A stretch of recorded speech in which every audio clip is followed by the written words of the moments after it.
Good evening, everyone. Welcome back to this special edition of your 2016 New Hampshire statewide primary election results coverage.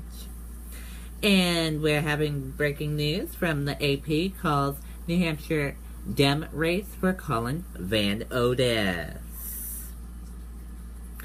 Let's listen in to, I believe, Mark Connolly speaking right now. And also, I want to say special thanks to the victims of Financial Resources Mortgage Company. I mean, I will tell you that, this will be something to be written about maybe in a way years from now, but I'm very proud. Very proud. One of the most proudest things I had in my life, that I was able to stand up for these people when government let them down. And that's what I think government always should do.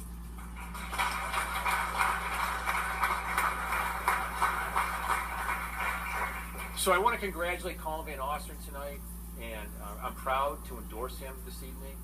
And the ticket is lucky to have him. And I think he'll bring the kind of leadership the states need to move our state forward. We've elected a Democrat 18 in the last 20 years.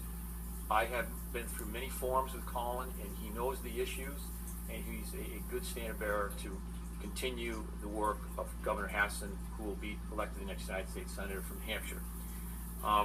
While this campaign has now come to a close, I want to tell you that, as I've said many times in many places, that our legacy is the Granite State, live free or die state, but we have to be more than that.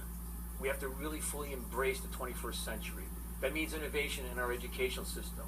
We have to now define it and fund it in a way that we haven't done in past years. And we have to get money to early childhood, pre-K, full-time kindergarten.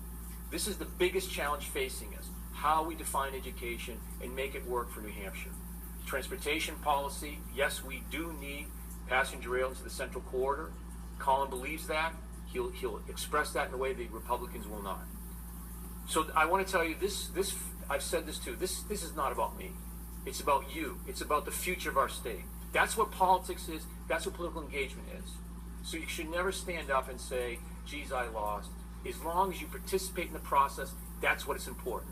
So I encourage all of you, and I see so many good faces here who believe in this. I think our best days are ahead of us. We just have to go out and work hard. And I'll say this, not just the top of the ticket, throughout all of the ticket. We have to win in November, so I say to you tonight, let's go on and win, and thank you all for helping our campaign. And you've been listening. Okay, that was Mark Connolly just speaking, and he's ending his campaign.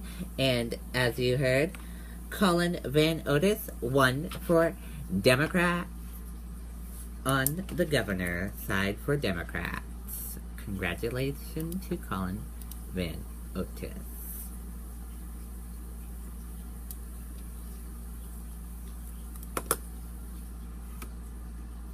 We're still waiting word for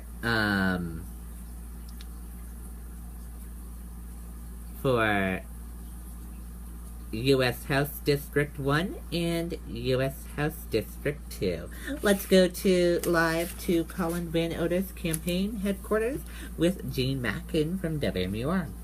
Well, I think that Mark and Steve ran very classic campaigns. I want to congratulate them. There was not a single negative word or negative ad, mail piece, or interview against any of the three, and that's why we're going to have a very united party against Chris Sununu, it looks like. Is Colin Van Ostrand the best candidate to represent the Democrats in the fall election? Well, I think that you saw the strong turnout today. The results across the state, throughout every area of the state, Colin really showed his strength and is going to prove very positive for him in the general election. The Democrats have been holding this office, and what you're hearing now is word spreading throughout the campaign headquarters that Colin Van Ostrand has indeed won the Democratic primary for New Hampshire governor. We've seen the Democrats hold this office for several terms in a row. So how do you go about the strategy for the general election to continue keeping it in your party? Well, the reality is that the Democratic candidates, whether it's then Governor Shaheen, Governor Lynch, or Governor Hassan, Colin Van Osten also represents the same sort of interests that really resonate with the population. And the problem that the Republicans have and will have again is that they're out of the mainstream where they came to women's reproductive rights, minimum wage, and issue on issue. They're really against what the mainstream people of New Hampshire support. He's an executive counselor, 37 years old. Does he have the experience for this job? Oh, absolutely. I've known him for many years now. He has the strength, the leadership abilities, and I think that he's going to be a fantastic governor moving this country forward. Great, Buckley. Thank you so much for your insight tonight. We'll let you go celebrate with the rest of the Democrats here at Colin Van Ostern's campaign headquarters. No word yet on when the candidate will actually be here, but it really was a straight win across wards in Manchester, across his hometown of Concord. We do expect him to be here with his wife, possibly his 2 sons, and then we will hear from the candidate himself. You know, they billed this as a general election launch party, and apparently they were right. Colin Van Ostern clinching the Democratic nod for governor in the state of New Hampshire in today's primary. Back to you in the studio. Okay, and there you have it. Colin Van Otis won for the Democratic side.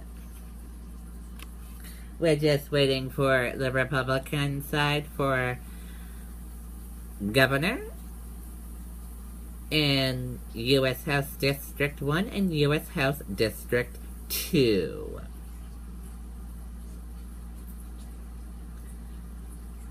And let's go to Charisse Clair from WMUR. She's live in Portsmouth, New Hampshire.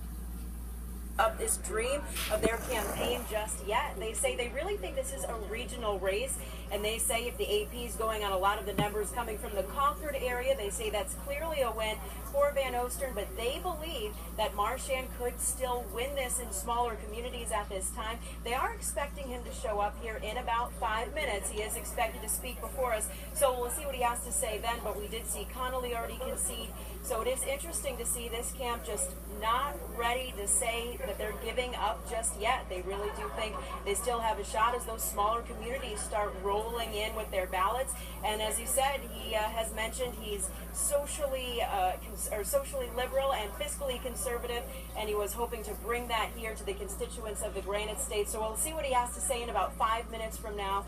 But I did just speak with his press manager, and they said they're just not ready to give up just quite yet. So we'll have to continue to wait and see what happens here in Portsmouth. But of course, we'll keep you updated. We'll send it back to you. Okay, Charisse, thank you very much. Okay, and there you go on that report. Now let's listen to Josh McElveen and his political analysts talk for a little bit. Executive counselor, I guess one thing mildly surprising, all the votes aren't in yet, is this isn't as close as we perhaps anticipated it to be.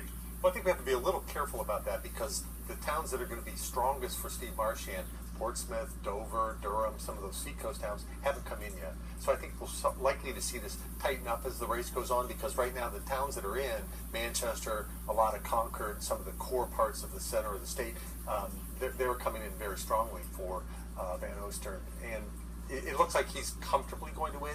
He was the favorite all along. He had the party establishment behind him. And both Connolly and Marchand really were fighting the party as well as each other. Yeah, so Van Ostern also had the endorsement of the state union, state employees union, which never hurts, obviously. Yeah. Let's talk about Mark Connolly. He did get the endorsement of professional firefighters, as we know, a very active union, but just couldn't quite get out of the gate there. Yeah, I think it was a difficult thing for him where you had two people running against the party, being the outsider with both Connolly and Marchand. It was interesting because Steve Marchand has a history of running as more of a conservative, being a more conservative Democrat, a no-labels Democrat. Mark Connolly used to be a Republican and now is running as a Democrat. So you had two people kind of occupying that part of the party that isn't within the kind of the party establishment. And I think two people is just too many. One candidate might have been able to put up a stronger fight against Van Ostern, but two of them just kind of split that vote. Steve Marchand fully embraced the progressive wing of the party coming in. Say, I'm a Bernie Sanders guy. I want to legalize recreational marijuana. Ban the death penalty, too. Yeah, indeed. So Colin Van Ostern, it looks like the Associated Press has declared him the winner of the Democratic primary for the New Hampshire governor's office. On the Republican side, though, Frank Edelblut overperforming, exceeding expectations. This is still very tight. Jeannie Forrester jumped out early. Yeah, I think Forster is another one of those candidates that suffers from being the fourth wheel in a three-person race right now. Edelblue is tied, frankly, right now with Gatsis and Sununu, much better known candidates, better funded. If Forster might not have been in there, then Edelblue might have a better chance. Yeah, I know. You look at what her numbers could be, but add the two of them together, they're in the lead. All right, let's go back to Tom and Jen now. Some updated numbers in the congressional district race. Yeah. Okay, and there you go on that report with Josh and his political analyst. Thank you for that, guys. U.S. 1st District, Frank Ginta has 47%, and Rich Eshoo has,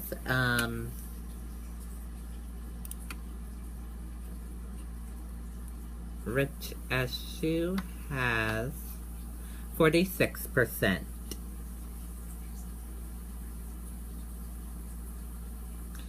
Still waiting for results for Republican side on the governor. Jeannie Forster dropped out of the race, and Mark Connolly dropped out of the race as well on the Democratic side, and Steve Marchand is staying in, he's saying.